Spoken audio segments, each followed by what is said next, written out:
Bonjour, aujourd'hui on va faire la correction de la série d'exercices. Commençons par le premier exercice. Ils ont demandé de coucher la case qui correspond à la bonne réponse. Alors l'unité de la vergence c'est d'une lentille convergente et le mètre. C'est faux, puisque l'unité c'est le dioptrie. Donc c'est faux, non. L'axe optique est une droite qui passe par le centre, c'est vrai, et parallèle à la lentille, c'est faux. Donc la proposition elle est fausse. C'est une droite qui est perpendiculaire à la lentille. Le symbole de la distance focale IF, oui c'est vrai. Le cristallin joue le rôle d'une lentille convergente, oui, puisque celui qui va converger les rayons pour former l'image sur la rétine. L'image d'un objet vu par l'œil se forme sur la rétine, oui. L'image donnée par une loupe est virtuelle, oui. Donc c'est une image virtuelle, on va voir comment construire cette image par la suite, Inch'Allah. Alors, passons à l'exercice 2. Complétez les phrases suivantes. Il y a deux types de lentilles, lentille à bord mince et lentille à bord IP. La distance focale est la distance entre le centre optique et le foyer image, ou bien et le foyer objet, ou bien l'un des foyers. Donc, vous pouvez mettre là soit l'un des foyers, foyer image, foyer objet, à vous de choisir. Les lentilles se présentent dans les appareils optiques comme la loupe, le microscope optique, télescope, l'appareil photo, etc. Il y a plein d'appareils qui utilisent les lentilles. Alors, la lentille à bord mince est une lentille qui est convergente et celle de bord épais est une lentille divergente.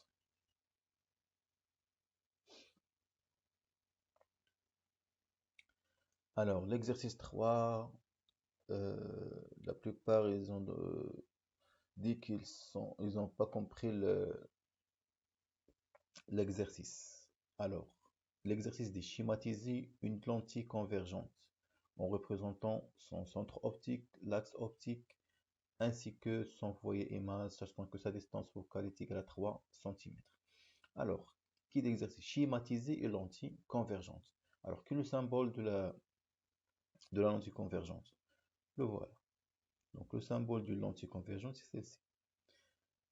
Puis, on va représenter l'axe et centre optique. L'axe, on a dit c'est un axe qui passe par le centre et perpendiculaire à la lentille. Voilà le centre optique. Puis, on va représenter le foyer image. Pour moi, je vais représenter les deux, foyer image et foyer objet.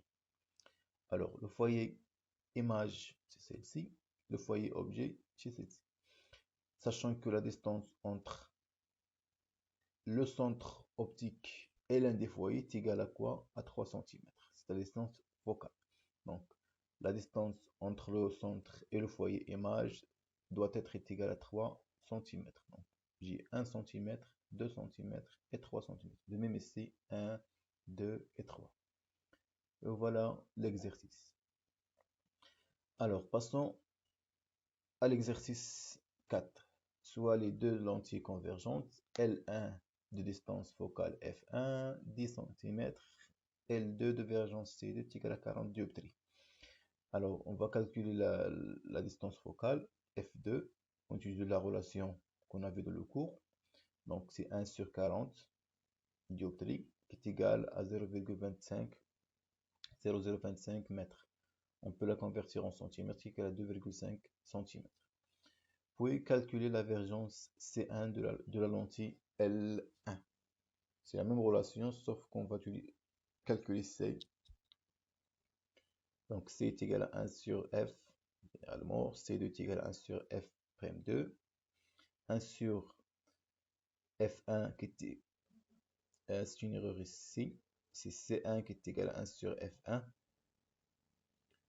Alors, j'ai pas fait attention ici. donc c'est 10 centimètres. On va les convertir en mètres, des dioptries. Alors, concernant le troisième exercice, ils ont donné deux lentilles. On va les associer les deux, sachant que la vergence totale est égale à C1 plus C2. Ils ont demandé de montrer que la distance focale de cette lentille équivalente est égale à F1 fois F2 sur un F1 plus F2. Alors, pour cela, on va commencer par la donnée. C qui est égal à C1 plus C2. Alors, cela est équivalent à 1 sur F, puisque C est égal à 1 sur, c'est l'inverse de la distance focale. De même, C1, c'est 1 sur F1. C2, c'est 1 sur F2. On va les mettre au même dénominateur ici. Ça va donner 1 sur F qui est égal à 1 multiplié par F2 et 1 multiplié par F1. Le tout divisé par F1 fois F2. Et de fait que dans les mathématiques, A sur B est égal à C sur D est équivalent à B sur A qui est égal à D sur C. Donc on va faire de même l'inverse.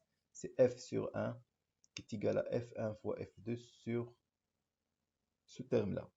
Et ça va donner que F sur 1 c'est F qui est égal à F1 fois F2 sur F1 plus F2. Merci pour votre attention.